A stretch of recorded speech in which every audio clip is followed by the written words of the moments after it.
the Big Sky. The only way you find out about it is if you happen to view the press conference at the school site, or the local beat writer makes a big deal about it. And I'll tell you what, and here's a little tip for you guys. Bookmark the Ogden, Utah newspaper, because whoever their beat guy is, he does an extraordinary job on covering Weber State.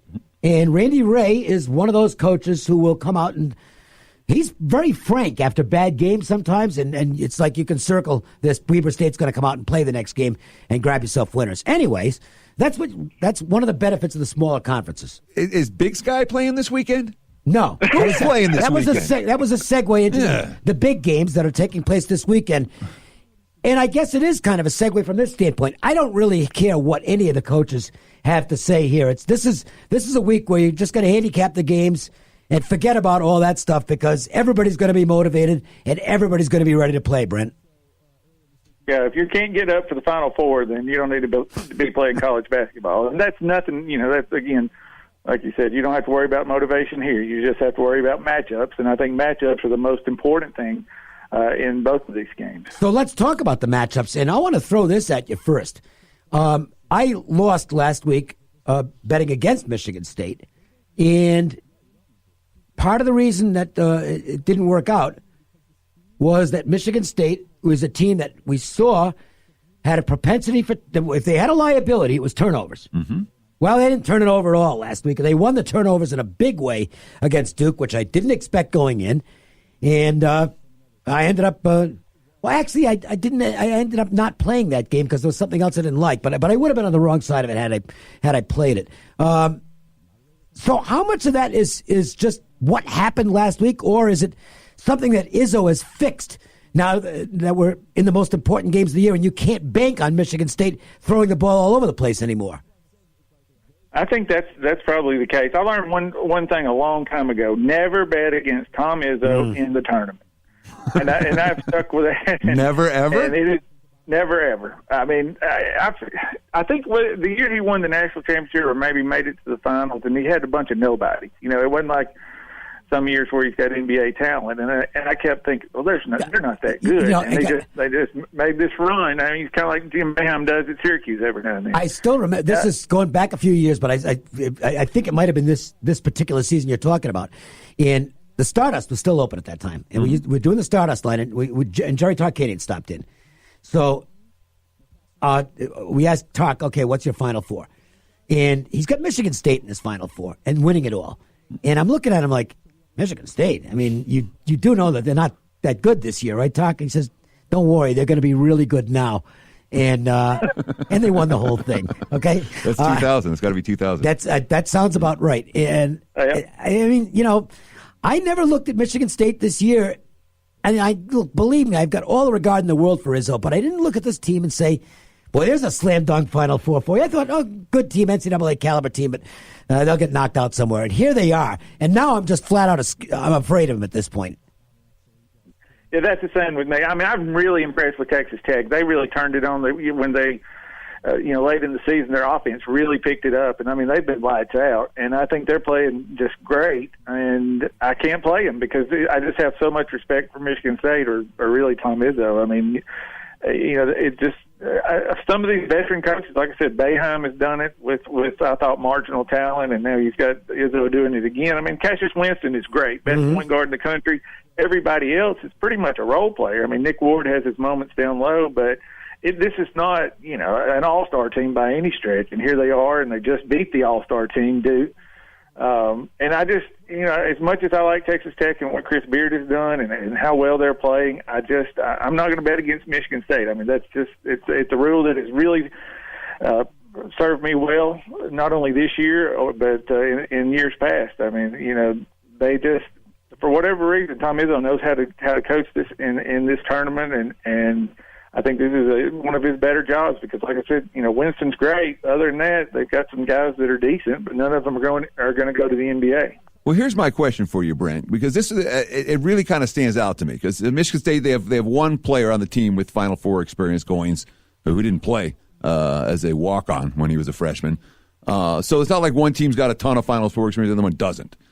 if you just switch the uniforms on these teams, take all the personnel from Texas Tech and put them on Sparty under Izzo and Chris Beard, who may well be the next Izzo. We don't know that yet. He certainly has that potential. You just take the two teams and switch the uniforms. What's the point spread?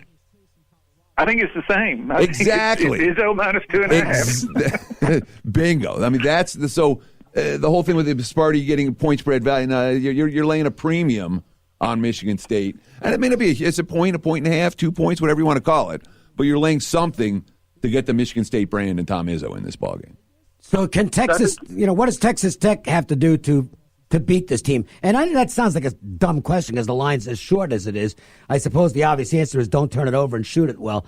But but breaking it down a little more in more sophisticated fashion, what would you say is the ticket to success for Texas Tech in this game? Well, I think, obviously Texas Tech's the number one defensive team in the country, so they hang their hat on defense. And I think the first thing they have to do is just, you're not going to take him out of the game, but you've got to contain Cassius Winston. I mean, if you watch any Michigan State game, they push on makes, misses.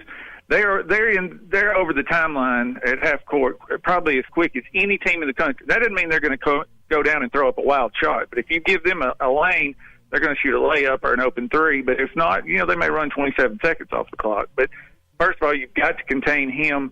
Eliminate transition buckets, and like I said, you look at their games, they only play 65 possessions a game basically, but I'm telling you, they do push it across half court as quick as anybody, but they're just so disciplined, and I think that's the Izzo factor. But I think that's the most important thing. I don't know if you double him but you've got to contain him, and if they can shut him down, like I said, Michigan State doesn't have a whole lot of other guys that are going to beat you one-on-one. I mean, Nick Ward's pretty solid inside, but Tariq Owens of Texas Tech should be a good matchup for him. I think overall that's the number one thing, and I'm pretty sure Chris Beard is aware of that, and I'm sure Izzo and Winston are aware of it too. But that's the key for Texas Tech, is to hold him down, and if it were me, I'd just try to get the ball out of his hands as much as possible. All right, so I guess a vote for Michigan State to advance to Monday's final.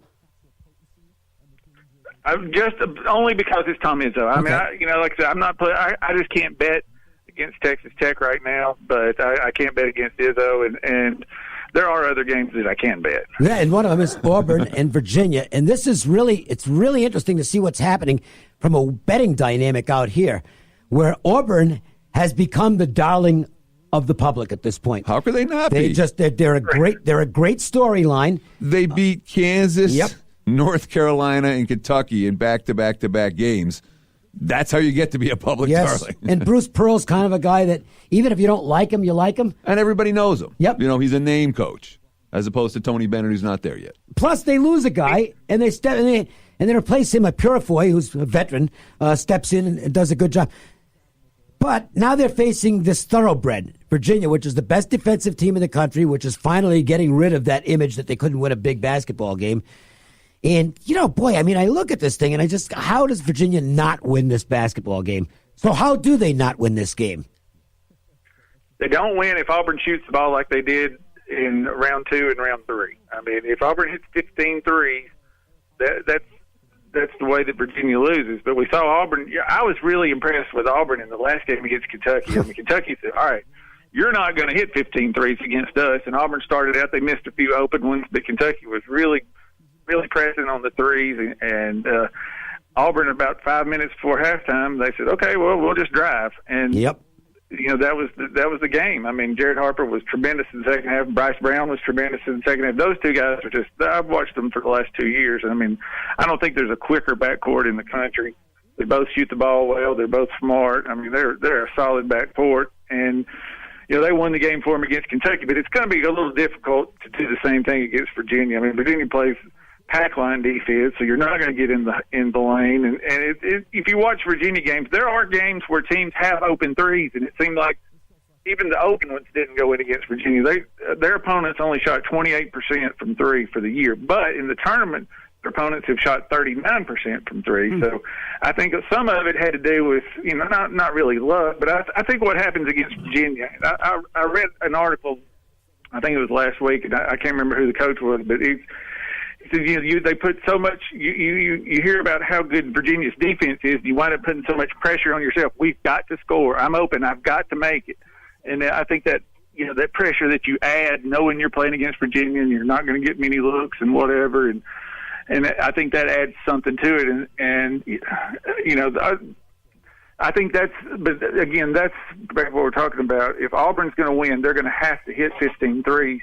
And they certainly proved capable. I mean, they did it against North Carolina. They did it against Kansas. And, they didn't do it against Kentucky, but they were able to take advantage of Kentucky not giving up threes. But Virginia won't do that. I think they're just going to have to hit threes to win this one. We're talking with Brent Crow, sportsmemo.com. Just a few minutes left with you, Brent. And I wanted to ask you this. Virginia just got lit up by Carson Edwards in a real way.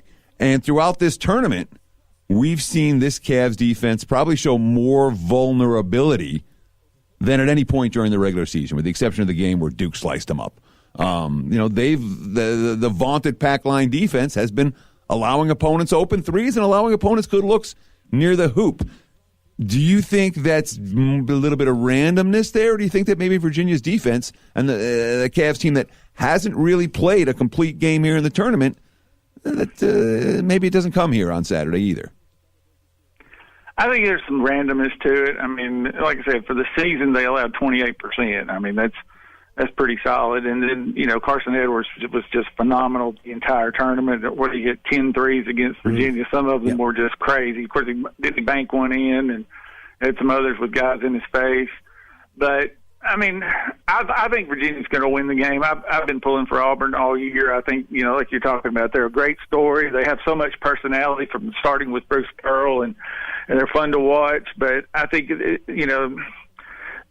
is the game. They didn't miss the other day. But I think this is the game where they really are going to miss Chuma Okeke. I don't know. He was a guy that could play inside and out. And right now, they're just the two guards. I mean, let's face it. If you watch them against Kentucky, if the other guys didn't get a layup or get fouled, they didn't do anything. It's basically Harper and Brown.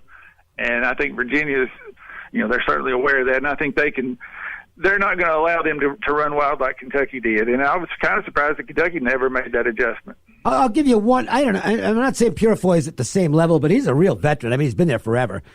Missed some time because of ineligibility one year, and then I think he had, some issue off the court that I don't remember what it was. But he's a veteran, and he can provide some of that size. But to me, the big key, for Auburn to have a real chance to win this, they've got to be able to force the pace enough to wear down Virginia, maybe get them in foul trouble, because Virginia has no depth. They play 6 guys, and that's it. If they can force Virginia to go to their bench a little more, then you've got an upset possibility. But if they can't do that, and if Bennett is able to at least maintain his preferred tempo to some extent, I don't see how Auburn can win the game. Well, here's the thing with Virginia. They played North Carolina State and North Carolina, and both of those teams are really similar to Auburn. In fact, North Carolina State beat Auburn 78-71 in Raleigh in December. And when Virginia played North Carolina and North Carolina State, they were 3-0, and the scores were in overtime 66-65. In regulation, that was 55-55, so that was obviously a very low-scoring game. They beat North Carolina 69-61, and then in the ACC tournament, they beat NC State 76-56. So if those three teams can't push the pace, which they did not, there were 60 possessions in the North Carolina game, 62 in one NC State game, 66 in overtime in the other. Auburn's not going to either. And, I mean, if you watch you remember Auburn and Kentucky was 60-60 at the end of regulation. Yeah. They couldn't push the pace against Kentucky. So I like the under here. I bet the under. I think Virginia's the right side. I just hate to bet against Auburn. I mean, I may wind up and do it. I think there's value probably with Virginia, but I want to pull for Auburn so bad I may not even bet it. There you go. Follow Brent Crow on Twitter at Brent Crow. And check out his analysis. If you're going to pay a few bucks for the picks, but it's worth it. He's one of the best around in college basketball. Go to sportsmemo.com for that information. Brent, it's always a pleasure, buddy. Thank you. I appreciate you having me. And when we come back, we will talk about a great lunch. And we'll look at some Final Four and get some behind-the-counter info, as Kelly Stewart's been talking to the right people all week long. Kelly in Vegas, she's next. The Las Vegas Sports Line. With Cliff Miller from MJ Christensen Diamonds. William Henry Collectibles. Incredible. All one-of-a-kind pieces. They're generational items. And in the South, everybody just lusted after who gets the grandfather's pocket knife.